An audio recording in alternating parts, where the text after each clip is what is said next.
It was really hard to figure out how to write that favourite fact because, like, you'd think that lying down in a van on your birthday, like, just feeling revolting, would be not a good birthday, but it was, like, so good a birthday because I, like, had a 3-week motorbike trip where I just, like, you know, rode through Chile, Bolivia and Peru, so good and fun birthday. It's fabulous to be here at UX New Zealand. I've been a bunch of times. It's fabulous to be back in Wellington. My last trip out of Australia was to Wellington, like the week before our first lockdown. This is the first time I've left Australia and I just came back. Just like, maybe I just belong here. It's really great to see you all. I hope you've had a lovely day and your brain is like full of stuff. I'm going to talk to you about Web3 and how we might, like what we need to think about and what you might need to know about if you're going to be thrown into designing for it. So I'm going to start with a little bit of grounding. Web3 is like a cluster of technologies. It's often referred to kind of as one thing, but it's literally not one thing. It's a bunch of different things. And as designers, you'll be working with one thing, not loads of them. I'm not going to talk about the technologies. What I did think I would do for grounding is talk a little about the differences between the thinking and the ideas in Web 2 and 3 to kind of give you a bit of a feel for what this really is about, that isn't about blockchain and databases and things. And apologies for like words on a screen, but this was actually the easiest way for me to do this bit. So one different thinking way about Web3 is about like the way we deal with financial assets. So right now, we store our finance assets in things like banks and financial institutions. We trust that they're storing them and looking after them properly, and we trust that we can retrieve them whenever we want. In Web3, we store our financial assets in a digital wallet, like, you know, I'm going to keep going like this as if it's a real wallet, but it's a digital wallet. We always have access to those assets if we have stored them in our own wallet. If we've stored them in somebody else's wallet, which is another way of doing it, we may not be able to retrieve them whenever we want.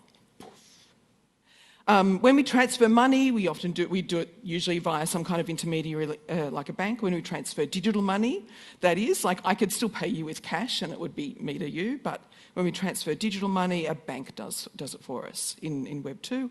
In Web 3, when we transfer digital money, I literally take my digital money out of my wallet and put it into your wallet. It happens really fast. It is much more like taking a $20 note and giving it to somebody. No intermediary.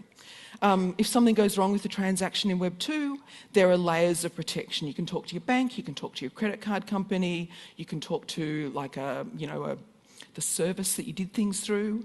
In Web 3, if something goes wrong, I'm just like, shall I swear? Let me just swear. I'm the last talk of the day. If something goes wrong, you are fucked. Probably the first time in my speaking career that I've actually like stopped and thought about that. Look at me growing up. In Web 2, logging in, you usually have a separate account for each site that you have an account on. In Web 3, you can use your wallet address to connect to sites and applications all over the place. I'll talk about the consequence of that later. When we log into things in Web 2, we provide personally identifying information. The company has information on us. In Web 3, we connect as a wallet, and the wallet and a human don't ever actually need to be connected to each other. So we can connect to services in an anonymous way.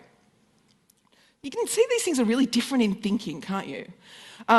In Web 2, like, people can't see your transactions. They can't see what you bought from Trade Me last week. In Web 3, they can.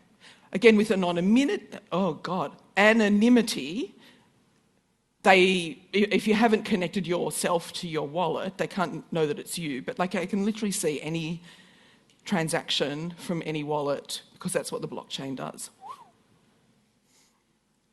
Last little thing, in Web 2, primarily a person or an entity owns an asset. So it might be a couple, like a married couple, or it might be a company, but usually like one entity owns things. In Web3, we can actually chop up an asset into lots of digital pieces. Even an asset like a house can be represented by digital pieces, and then lots of people can own it. If you're interested in learning a little bit more about like this idea of Web3 and crypto, Freakonomics, the podcast, has a really good 3-episode podcast series that like I listened to a bunch and was like, wow, this is great. So that's a good place to learn. Web3 right now is a really bad place. There's I didn't actually pick the worst of the titles out of this site, which is called Web3 is going just great. There's just tons of negative press, and a lot of it is completely justified. The reason I mention this is if you're going to be designing for Web3, you need to know what the world looks like out there and what people are seeing and what they're hearing about, because they will bring this knowledge to your genuine project. I hope you're not doing ungenuine projects. I don't think we're not going to do that. But you need to understand what people are hearing and seeing and what's really happening out in the world. And there is a lot of bad things. Now I'm get caught with the slide bug. There we go. People have lost loads of money, like loads and loads and loads. I pulled these slides before the recent SBF crash, where more people have lost more loads of money. There are a lot of scams, and people have been. A lot of people have lost a lot of money and digital assets. I'm just going to explain this particular scam because I'm going to refer to it later. And this is a scam that it's hard to see, when people say they got scammed or they lost their stuff, it's hard to understand what might have happened to them. So I got caught in this scam. Not really caught. I bought a piece of digital art, an NFT. It landed in my wallet, two other assets landed in my wallet at the same time. And those said that if I went to a site called Magic Eden Drops, I would get free stuff. And who doesn't like free stuff, apart from the free stuff I already got? So I went to this website. But hang on, I did a thing first. I took everything out of my wallet, put it in another wallet. I left like a couple of dollars. Because, I didn't trust this. But I wanted to see what was going to happen. So I went to this site called Magic Eden Drops, which looked really legit. It looked really like Magic Eden. And I did some Googling, and Magic Eden, a site, does this thing called drops where they will give free stuff to people. So I'm like, well, Magic Eden often drops things. That seems okay. And this site was using the same branding, the same navigation. It looked pretty good. And there was a part where they'd said if I gave them back the things they'd give me, that's when I would get the cool things that they were going to give me for free. Great. So I'm like, okay, here's your things. And the thing over right on the whatever side that is, and like that over there. Can't do left and right, up and down, or horizontal and vertical. The thing over there tells me what's going to happen. And like, okay, cool, I'm going to approve this transaction, and swoosh, everything disappears from my wallet, which is exactly what I, thought might happen. And I didn't get any free stuff. But luckily, as I said, I actually think I had left 87 cents in there. So didn't lose much, but that's how a scam can happen, and I'll come back to some UX-y bits of that. But there are lots of scams, and lots of people have lost things that they have spent significant amounts of money for, even if they're things that we think, like, why would you spend thousands and thousands of dollars on a dumb piece of digital art? A lot of times these scams are explained in the media as user error. So let me come back to that as well, because it is totally not. And you, as a bunch of UX people, would never say, oh, I got scammed because of user error. Web3 right now is, like I said, the current UX is awful. There's a ton of poor usability, really complex processes, really confusing things. And as I said, there's nowhere to go if things go wrong. Let me give you some quick examples. If most of us were going to design a site that showed fairly large volumes of digital art, we would probably put a filter on it, wouldn't we? Or some findability method. No. Look at this. Look how cool this cat is. I still want this cat. This looks like my daughter's cat. Clearly, I really like Cubist art. I'm like, I want you, cat. Can I please have you? So I made an offer for this cat of about, I think I probably offered about $40 actual dollars in comparison. I'm like, what happens now? I've made an offer. Will it be accepted? How will I know will it be accepted? Should I, like, how long should I wait? Blah, blah, blah. I couldn't find out what this was meant to do. There was nowhere to tell me what it meant to make an offer for a cool little kitty. So I kind of waited for a while. And then I went back. And also when I bought it, there was no option to like cancel the transaction. I was pretty sure that my money wouldn't have gone because I know that's not how things work. So I came back later on. I found actually a button where I could cancel my offer. But there was still like weird things in the page. I cancelled the offer, but the page didn't update properly and the copy wasn't right. This is standard usability stuff for folks like us. But here I am going, smart person, knows a bit about this, likes a Cubist cat, doesn't know what's happening next.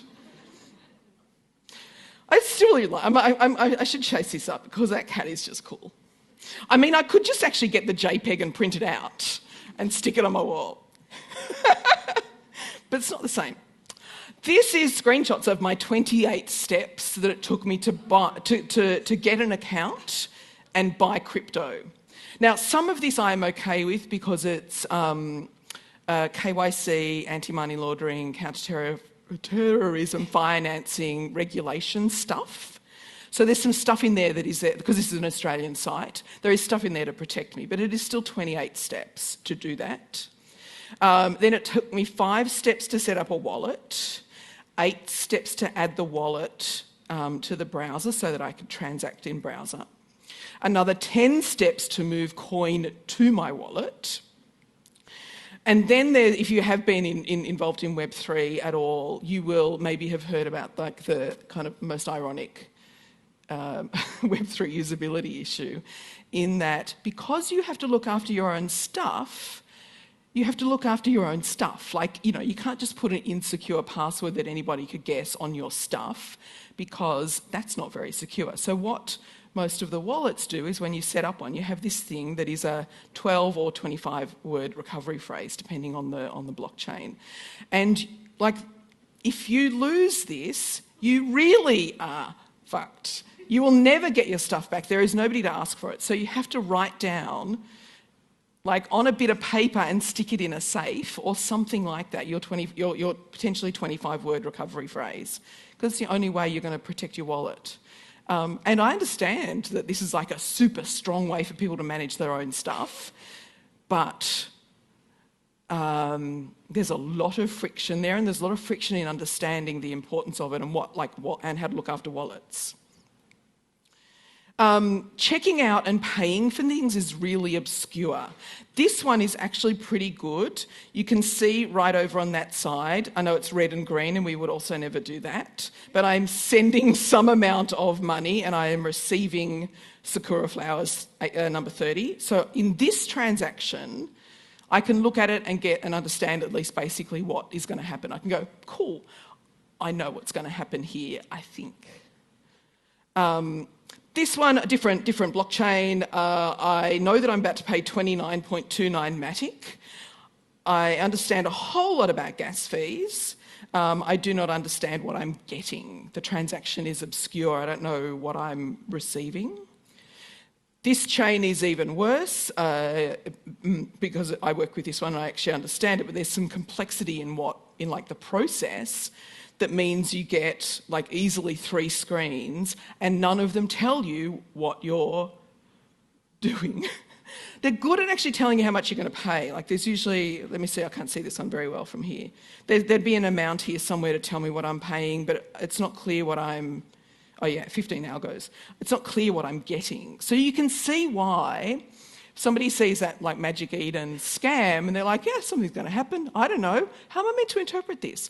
But the tech folks all talk about smart contracts being inspectable and it's possible to look at them and make sure that they're doing the right thing. And I'm like, how?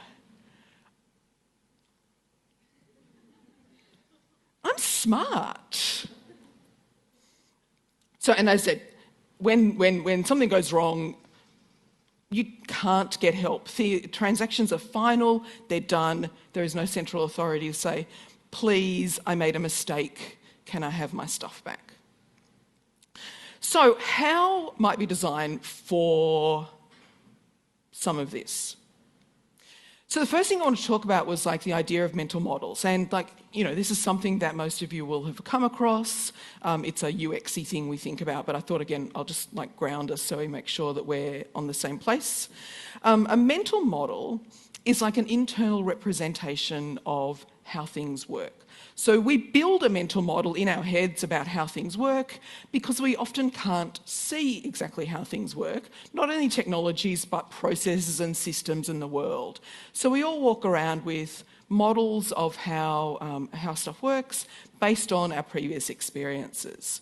You know, and as designers, we need to understand our users' mental models so that we can design things that really work for people. That's like a fundamental UX and usability principle, is to understand, you know, what people are understanding. Some mental models here around with some of the Web3 stuff I've covered already.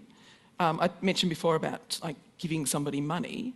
Our mental model of transacting money digitally, like me giving money to Ruth, which I often do, is, well, because we often eat out and stuff. Ruth was the most recent person I gave money to. I think, the way I think this works is I ask my bank to give money to Ruth's bank to give money to Ruth. No, to put in Ruth's bank, really. You can get it out whenever you like, but it puts it in your bank. The actual model in Web3 is I put money straight into your wallet. Bloop. Just like that. Our mental model of actually buying something like a digital product is I'm going to ask Visa to do a thing. Visa is going to promise the retailer, my mental model might be wrong. Anyway, this is how I think of it. Visa's going to say, hey retailer, this person has enough money to pay for the thing, I'll give the money to you later. We know that Visa doesn't give the money to the retailer straight away. So they promise it, the retailer's like, cool, that's all going to work, I'll like send your file or, you know, do whatever it is. The retailer might have a system to make that all happen, you know, kind of at once, but it is sequential, like do-do-do-do-do-do. The actual Web3 model of buying a digital product is a transaction is written so that both things happen at once. So I am putting money into your wallet, you are putting a digital asset into my wallet. If either of those things falls over, the whole transaction falls over. But if you're in the model of, well, I'm going to give them some money and then later a thing will turn up, that's where you can get like caught in that kind of scam. If I didn't know about the Magic Eden thing, I'd be like, well, my thing's going to turn up because that's how the world works. But actually it's never turning up because it has to be two-way. But like the model is entirely different. Our mental model of banks and money kind of is that our money is fundamentally backed by physical assets.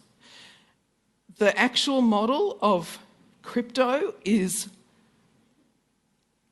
something that I can't understand. And I have an economics degree. Our mental model of signing in is that we, sign into a service, we put in our username, password, we're a part of that service, like we have an account, our account might have things in it, we kind of belong, we have a belongingness to a service. The Web3 model of connecting is like, I've got a wallet, the wallet is going to identify me and authenticate me, but I could use that same credential all over the place, which is actually a benefit of like Web3. You don't have to have accounts everywhere with multiple passwords. However, when you combine that with the fact that everything on your account is inspectable. So I logged into, this is like an art account. Sorry, I didn't log in. I authenticated with my wallet to an art account, and then I saw everything in my wallet, and I'm like, what? Why is all my stuff in there? Oh yeah, it's not, my stuff isn't in there. It's that they can see my whole wallet and they can put it on the screen for me. And I was like, whoa. So that kind of blew my mind.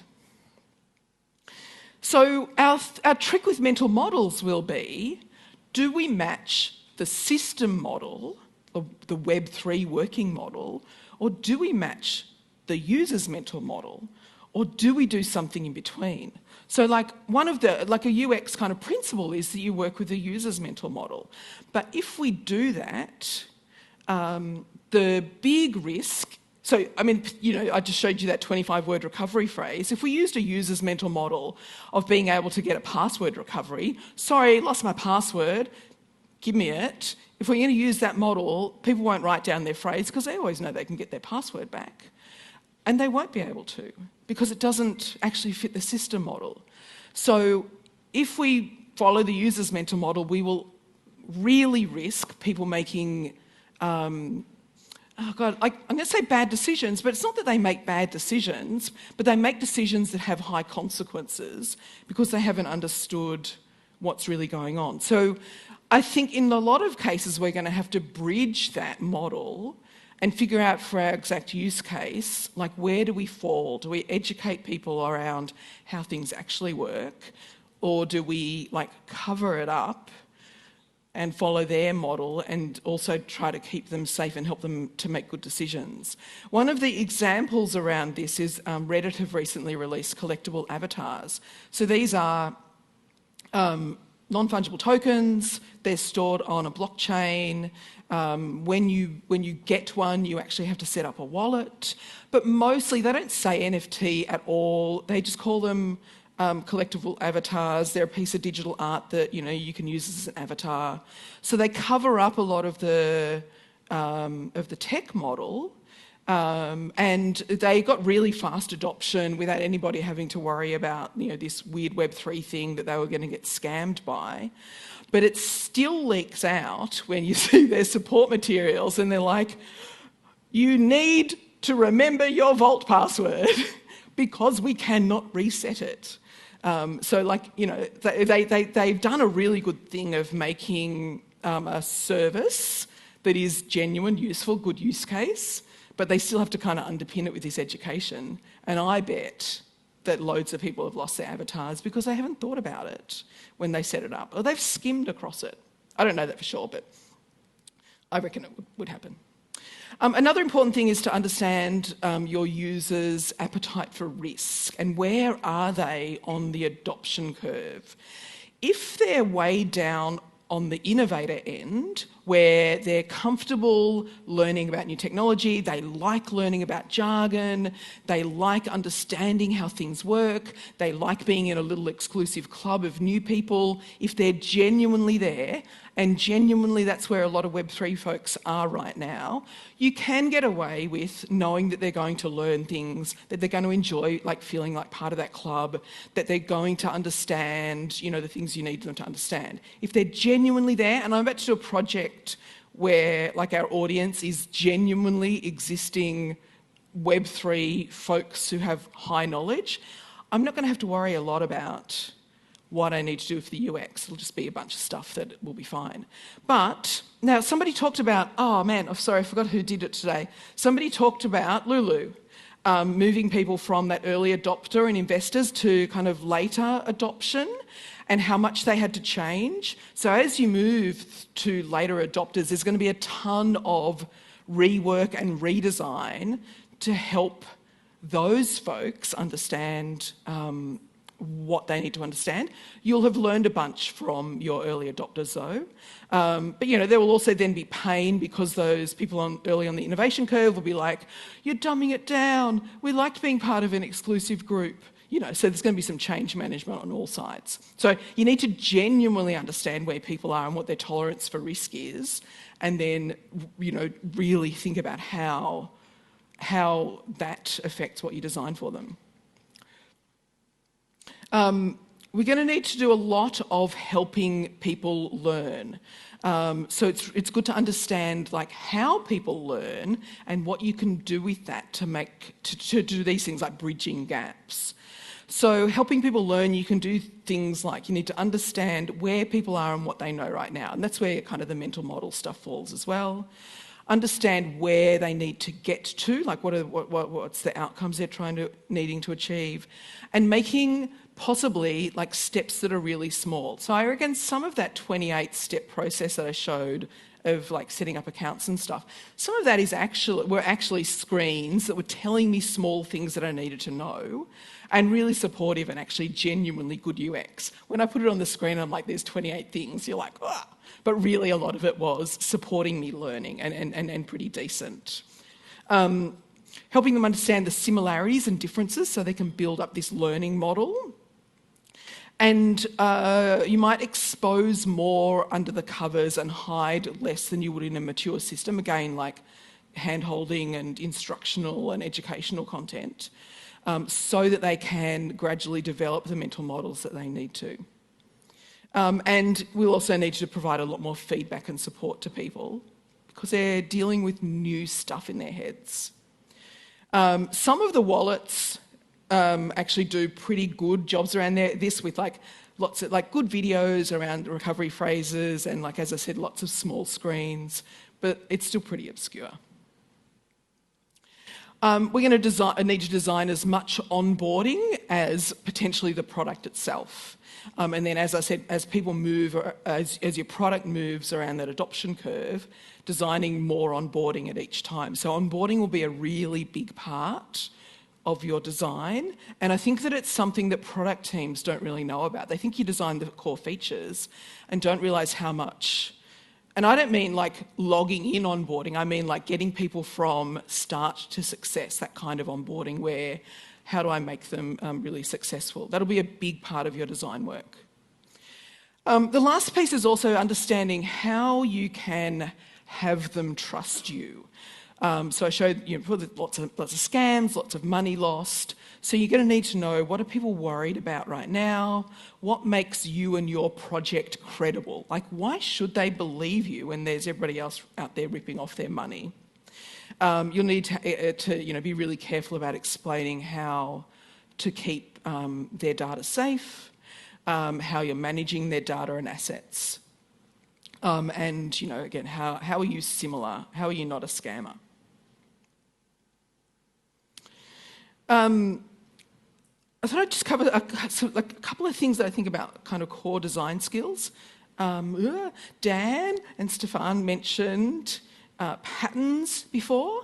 So like a lot of us will use, patterns and good practices in our design. I need to design a search. I know what the search looks like. I need to design a settings page. I know what that looks like. In this case, we don't have, and won't have for a while, the patterns. So we're going to be doing really bespoke things.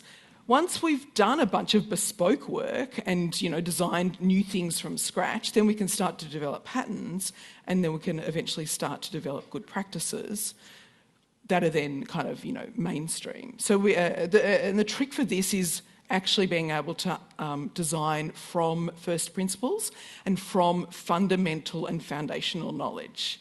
And I think that this isn't necessarily widespread.